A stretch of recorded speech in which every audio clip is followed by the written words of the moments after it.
चीन को सरप्राइज देने के लिए भारत की रैपिड एक्शन फोर्स को तैयार कर लिया गया है। लद्दाख में एलएसी के पास जहां चीन के साथ आमना सामना है, वहां से कुछ दूरी पर एक बड़ा युद्धाभ्यास भी किया गया।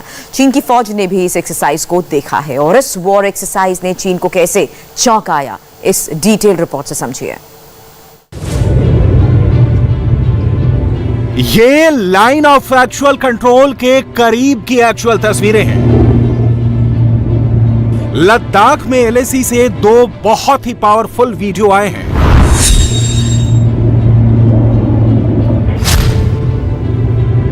पहला वीडियो C-130 हरकुलिस से कमांडो पैरा ड्रॉप किए जा रहे हैं।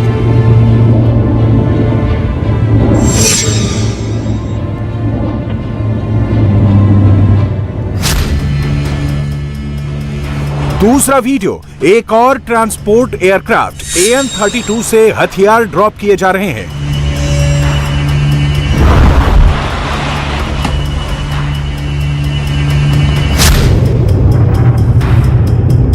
इन वीडियोस में बहुत ही खतरनाक ऑपरेशन की प्रैक्टिस की गई है। इसे अंग्रेजी में कहते हैं troop insertion behind the enemy lines. इसका मतलब है दुश्मन के इलाके में उसके मोर्चे के पीछे फौज को उतारना। आम भाषा में कहें तो दुश्मन को उसके घर में घुसकर मारना। ऐसे ऑपरेशन कैसे किए जाते हैं, इसकी पूरी डिटेल आपको सिर्फ 10 मिनट में बताएंगे। बस इस रिपोर्ट को बहुत ध्यान से देखिएगा। ऐसे ऑपरेशन में दो सेनाओं के बीच फ्रंट होता है या कहें कि बॉर्डर होता है। इसमें एक सेना उस मोर्चे को हवा के रास्ते क्रॉस करते हुए दुश्मन की सेना के पीछे अपनी फौज को उतारती है। इस जगह को ड्रॉप जोन कहा जाता है और यहां से दुश्मन पर पीछे से अटैक किया जाता है या उसके इलाके में ये जंग की जाती है। टैक्टिकल तौर पर यह दुश्मन के खेमे में घुसकर अपने पूरे कैपेबिलिटी के साथ दुश्मन के खेमे को ध्वस्त करने की काबिलियत करने की क्षमता को दिखाया गया। इसमें पैरा कमांडोज के पास अपने जो इक्विपमेंट्स, उसके अलावा जीपीएस सिस्टम, वेपन्स, यही नहीं बल्कि पीछे से सपोर्ट करने के लिए आर्टिलरी और इंजीनियर रेजिमेंट का दस्ता भी था। लद्दाख में एलएसी के करीब हुई यह एक्सरसाइज 14,000 फीट की ऊंचाई पर की गई। यहां तापमान -20 डिग्री है। 3 दिनों तक सैकड़ों पैराट्रूपर्स ने एक तरह से चीन के खिलाफ सर्जिकल स्ट्राइक की प्रैक्टिस की है। लद्दाख में एलएसी के करीब हुई इस एक्सरसाइज का वीडियो आप तक पहुंचने से पहले चीन को इसकी पूरी इंफॉर्मेशन रही होगी। इसकी जानकारी भारत को भी है क्योंकि चीन की फौज एलएसी से इसको जरूर मॉनिटर कर रही होगी। अब देखिए कि इस एक्सरसाइज में कौन सी फोर्स डिप्लॉय की गई है। यह है इंडियन पैराट्रूपर ब्रिगेड शत्रुजीत के जवान। शत्रुजीत क्या है, ब्रिगेड क्या है, पैराट्रूपर क्या होते हैं, इन तीनों बातों को तफसील से बताएंगे।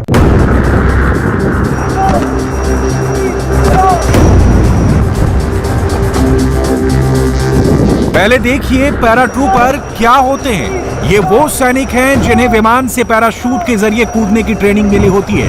ये हजारों फीट की ऊंचाई से छलांग लगाते हैं। एक तरह से ये हवाई फोर्स होती है जो दुश्मन के इलाके के अंदर पहुंचकर ऑपरेशन करती है। शत्रुजीत ब्रिगेड में ऐसे ही पैरा स्पेशल फोर्स शामिल है जिनको ऐसी ट्रेनिंग दी गई है। Man apart every man is an emperor.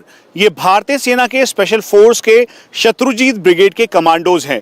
Special force की ट्रेनिंग के साथ एयरबोर्न ऑपरेशंस में इनको महारत हासिल है, यानी दुश्मन के खेमे में घुसकर ऑपरेशंस करना या फिर हाई ऑल्टीट्यूड रीजन्स पे टैक्टिकल तरीके से अपनी कैपेबिलिटी दिखाते हुए दुश्मन को खदेड़ना। आगरा में तैनात ये ब्रिगेड फोर्स हर तरह के इलाके में ऑपरेट करने के लिए हमेशा तैयार रहते हैं। शत्रुजीत ब्रिगेड के अंदर करीब 3,000 ऐसे कमांडो हैं जो कुछ घंटों के नोटिस पर दुश्मन के इलाके में एक्शन कर सकते हैं। ब्रिगेड की फॉर्मेशन क्या होती है, इसे समझने के लिए सेना की लाइनअप को समझिए। यानी इसमें किसके कितने हिस्से होते हैं और उनमें कितने सैनिक होते हैं। सेना की एक कोर में 2 या उससे ज्यादा डिवीजन होती है। एक डिवीजन में 3 या उससे ज्यादा ब्रिगेड होती है। एक ब्रिगेड में 3 या उससे ज्यादा बटालियन होती है। एक बटालियन में 4 या उससे ज्यादा कंपनी होती है और एक कंपनी में 100 से 110 सैनिक होते हैं। लद्दाख में एलएसी के करीब हुई एक्सरसाइज में 200 से ज्यादा कमांडो शामिल हुए। ये कमांडो और इनके युद्धाभ्यास में दो बहुत ही खास विमान इस्तेमाल किए गए।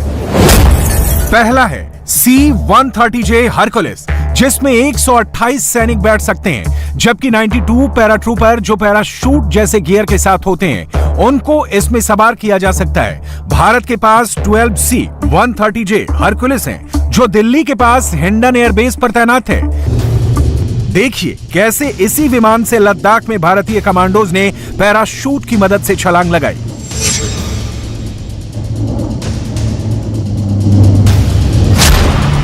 अब देखिए दूसरा वीडियो, जिसमें AN-32 विमान से हथियार और बाकी सामान एयर ड्रॉप किया गया।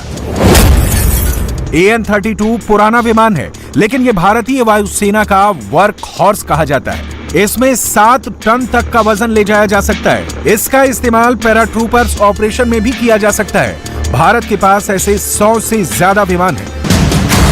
किसी भी बड़े ऑपरेशन में इन विमानों का बहुत ही खास रोल होता है और यही वजह है कि लद्दाख के अलग अलग फॉरवर्ड बेस पर ये लगातार आते जाते रहते हैं, रसद पहुंचाते हैं और सैनिकों को भी ले जाते हैं। ईस्टर्न लद्दाख में करने का मकसद बिल्कुल साफ है। एक, भारतीय सेना चाइनीज PLA को ये बताना चाहती है कि भारतीय सेना का पूरा दमखम है।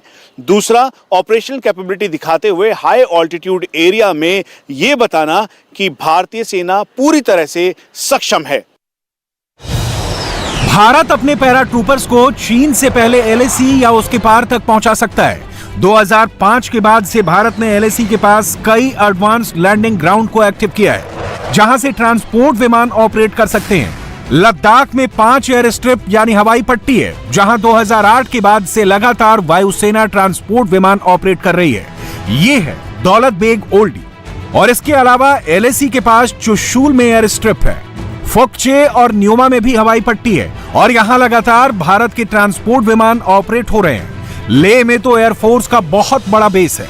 LAC के आसपास पूरा गेम ट्रांसपोर्ट विमानों या हेलीकॉप्टर्स की पहुंच का है और अब भारत के पास ऐसे ट्रांसपोर्ट विमान और हेलीकॉप्टर हैं जो टैंक, बख्तरबंद गाड़ियों और बड़ी तोपों को तेजी से LAC के करीब तक पहुंचा सकते हैं। भारत ने पिछले 15 सालों में अपनी ट्रांसपोर्ट फ्लीट में बहुत बड़ा इजाफा किया है, जो माउंटेन वॉरफेयर में बड़ी भूमिका निभाएंगे। भारत के पास तिब्बत के मोर्चे पर जल्दी फौज पहुंचाने के लिए C-17 ग्लोबमास्टर और C-130J हरक्यूलिस के अलावा चिनूक हेलीकॉप्टर भी है, जो पूरी कमांडो पलटन के लिए M777 तोप को भी तैनात कर सकता है। चिनूक बहुत ही स्पेशल हेलीकॉप्टर है। ये एक टेंडम रोटर वाला हेलीकॉप्टर है, जिसमें आगे और पीछे दोनों तरफ रोटर यानी पंखे होते हैं। अमेरिका से खरीदा गया चिनूक दुनिया का सबसे आधुनिक मालवाहक हेलीकॉप्टर माना जाता है। भारत के पास इस वक्त 15 चिनूक हेलीकॉप्टर हैं। ये 10 टन तक वजन उठा सकता है और ये 20,000 फुट की ऊंचाई तक ऑपरेट कर सकता है।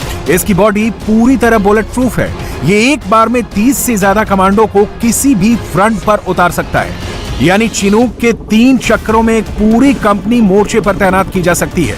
लद्दाख की तरह हिमाचल और उत्तराखंड से लगी LAC के अलावा सिक्किम और अरुणाचल प्रदेश की भौगोलिक स्थिति भी बहुत बड़ी चुनौती है। यहाँ LAC या पेट्रोलिंग से लेकर रसद और ट्रूप मूवमेंट आसान नहीं है और इसे लेकर भारत अब यहाँ लगातार एक्सरसाइज कर रहा है। इससे पहले भी भारतीय सेना हाई ऑल्टीट्यूड रीजन में ऑपरेशन चांगथांग, ऑपरेशन हिम विजय कर चुकी है, जिसमें भारतीय सेना के T-90 टैंक से लेकर K9 वज्र T आर्टिलरी गन्स भी इसमें शामिल थी। LAC पर किसी भी ऑपरेशन के लिए अटैक हेलीकॉप्टर्स भी तैनात किए गए हैं और अपाचे इनमें सबसे खास है। अमेरिका से खरीदे गए 22 अपाचे हेलीकॉप्टर्स की एक यूनिट यहां लगातार रहती है, जो किसी भी माउंटेन वॉरफेयर में एक ऑफेंसिव भूमिका निभाएंगे। भारत ने LAC के आसपास पहाड़ों पर सेना की ऐसी यूनिट तैनात की है, जो माउंटेन वॉरफेयर में भी एक्सपर्ट है। उत्तरी लद्दाख में काराकोरम रेंज से लेकर उत्तराखंड में नंदा देवी और सिक्किम में कंचनजंगा से लेकर अरुणाचल प्रदेश के नामची बारवा के फ्रंट पर भारत की सेना तैनात है। यहाँ पहाड़ों पर पोस्ट को कब्जा करने के साथ उस पर लगातार तैनात रहना एक बड़ा चैलेंज बना जाता है। आने वाले वक्त में सेनाएं छोटी होंगी लेकिन ताकतवर होंगी। ऐसी सेनाओं को कम वक्त में बड़े और सर्जिकल ऑपरेशन करने की जिम्मेदारी दी जाएगी। भारत भी इस जरूरत को पहचानता है और इसीलिए पैराट्रूपर वाले युद्धाभ्यास की अहमियत समझी जा सकती है। इंडिया टीवी हर वक्त हर जगह डाउनलोड करने के लिए सर्च करें India TV news Google play store या ऐप स्टोर पर।